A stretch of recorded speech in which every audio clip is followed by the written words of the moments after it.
يا صباح الخير عليكي. ولا انتي لسه ما نمتيش؟ عمالة تدوري في جراب الحاوي على ألعاب جديدة تخلي الكائن الصغير اللي متعلق فيه كده ينام، أو ماسكة في خناق الناس اللي وصفولك الصبر. حقك برضو تعملي اللي انتي عايزاه، ليس على الأم حرج. برضو حتى وانتي البت الفت اللي عرفت تصرف روشتة الصبر، بيجي وقت وبتبقى عايزة تفصلي.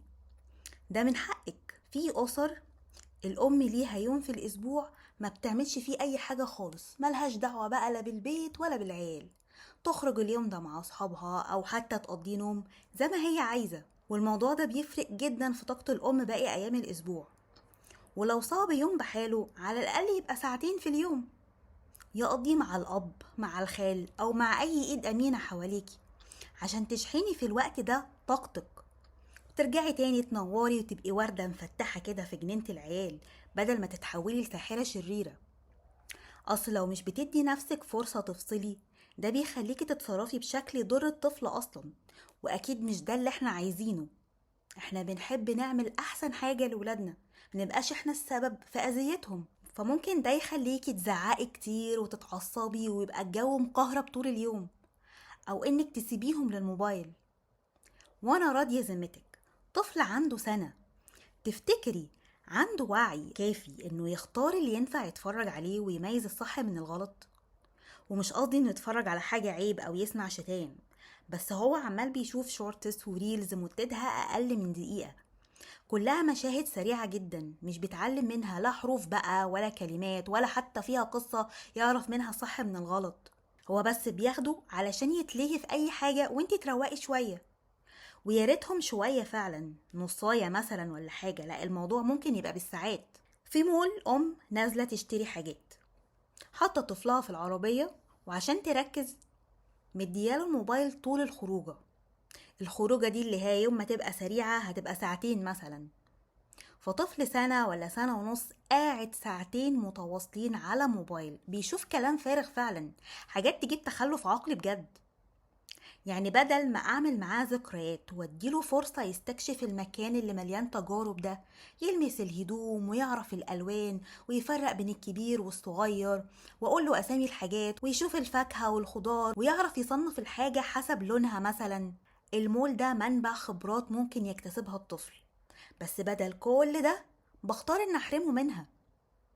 نفس المشهد ده بيتكرر في كافيه، مجموعة صحاب فيهم حد معاه بيبي صغير، وهم عايزين يتكلموا ويتبسطوا، بس البيبي مش لاقي حاجة يعملها، هو عايز يستكشف ايه اللي على الترابيزة ده. الكوباية دي بتلمع كده ليه، ويا ترى طعمها ايه؟ طب وصوتها لو وقعت على الارض بيبقى صوت الدش ده اللي انا بحب اسمعه. عايز يجمع معلومات ويعرف كل حاجة اسمها ايه، ويجرب انه يقولها عشان يعرف يتكلم ويتواصل زي بابا وماما ما بيعملوا. وعمال يفرك ومش مريح، عايز يعرف ويكتسب معلومات ويفهم ايه بيودي فين. بس دي حاجة تزهق، انا مش عارفة اتكلم كلمتين على بعض منه، مش عارفة اركز في الحواديت والنم مع الناس عمال بيفوتني بسببه. لا، يبقى احسن احبسه في الكرسي بتاعه واديله الموبايل يتلهي فيه شوية عشان انا عايزة افك عن نفسي.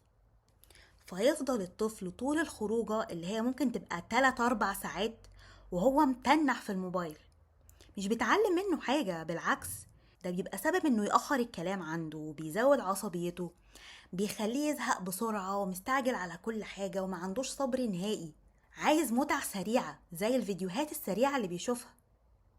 كلنا بنحب عيالنا وعايزين لهم احسن حاجة، بس بالطريقة دي غير اننا بنأذيهم، احنا كمان بنشين نفسنا طين ومشاكل احنا في غنى عنها. ما هو مش منطقي عشان اتبسط في خروجه من غير زن اقعد الف بيه بعد كده على دكاترة التخاطب عشان مش بيتكلم، او اضطر اخد ادوية عشان فرط الحركة، او يطلع عيني معاه في المذاكرة عشان هو مش صابر ولا مستحمل يسمع معلومة، ولا قادر يقعد دقيقة كاملة علشان يعمل واجب بسيط مش محتاج منه غير تركيز بس. كأنك بتختاري تضحكي مرة عشان تعيطي بعد كده سنين.